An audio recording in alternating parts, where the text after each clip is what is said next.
Aujourd'hui, direction Londres, au cœur de la City, pour explorer l'un des ensembles de logements les plus massifs, controversés et admirés du XXe siècle, le Barbican Estate, conçu par les architectes Chamberlain, Powell Bonn. À première vue, le Barbican impressionne par son échelle. 3 tours de 42 étages, des barres monumentales en béton brut, des passerelles surélevées, des bassins d'eau, des jardins suspendus. L'ensemble semble presque détaché du Londres traditionnel, comme une ville autonome posée au milieu de la capitale, une forteresse moderne, fermée sur elle-même, souvent qualifiée de froide, voire inhospitalière. Pourtant, cette architecture radicale ne naît pas d'un geste gratuit. Le Barbican est le produit direct d'un traumatisme urbain. Pendant la Seconde Guerre mondiale, la City de Londres est lourdement bombardée. À la fin du conflit, le quartier est en ruine, presque entièrement vidé de ses habitants. Là où se trouvait autrefois un tissu dense de logements, d'ateliers et de commerces, il ne reste qu'un champ de décombres. Dans les années 1950, la municipalité de Londres décide de réintroduire de l'habitat au cœur de la City, devenu un territoire quasi exclusivement tertiaire. L'objectif est clair, attirer une population résidente,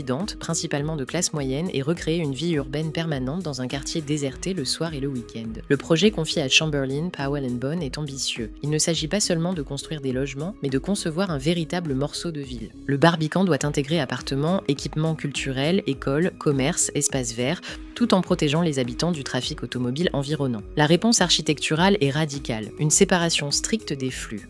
Les voitures circulent en contrebas, tandis que les piétons évoluent sur un réseau de passerelles surélevées, les célèbres high walks. Cette ville à 2 niveaux s'inspire des théories modernistes, mais les pousse à une échelle rarement atteinte en Europe. Le style adopté est le brutalisme. Le béton est laissé apparent, massif, texturé. Les façades sont rythmées par des balcons profonds, des loggias, des jeux d'ombre. Loin d'une répétition standardisée, les logements présentent une grande variété de typologies, du studio au grand appartement familial. La construction du Barbican s'étale de 1965 à 1976. Les coûts sont élevés, les délais longs et le projet suscite déjà de vives critiques, trop imposant, trop fermé, trop élitiste pour certains. Mais malgré les controverses, le Barbican s'impose peu à peu comme une œuvre architecturale majeure, indissociable de l'histoire de Londres d'après-guerre.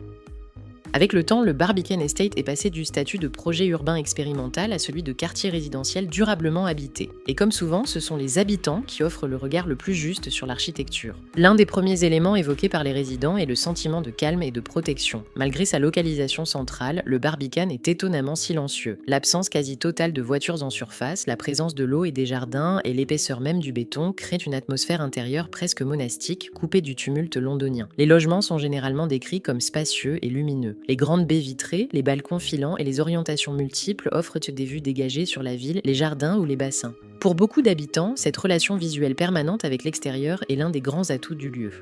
Contrairement à certains grands ensembles modernistes, le Barbican visait dès le départ une population relativement aisée, ce qui se traduit par une qualité de finition supérieure à la moyenne du logement collectif de l'époque. La vie communautaire au Barbican est discrète mais réelle. Les passerelles, les ascenseurs, les jardins partagés favorisent des rencontres régulières sans jamais les imposer.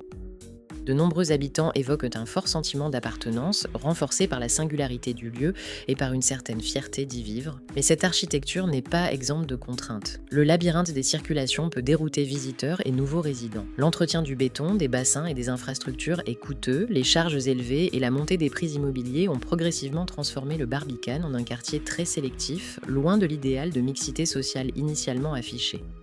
Avec le temps, le Barbican est aussi devenu une icône culturelle. Classé monument historique en 2001, il attire architectes, photographes et touristes du monde entier. Cette reconnaissance patrimoniale renforce son prestige, mais pose aussi la question de l'équilibre entre lieu de vie et objet architectural admiré.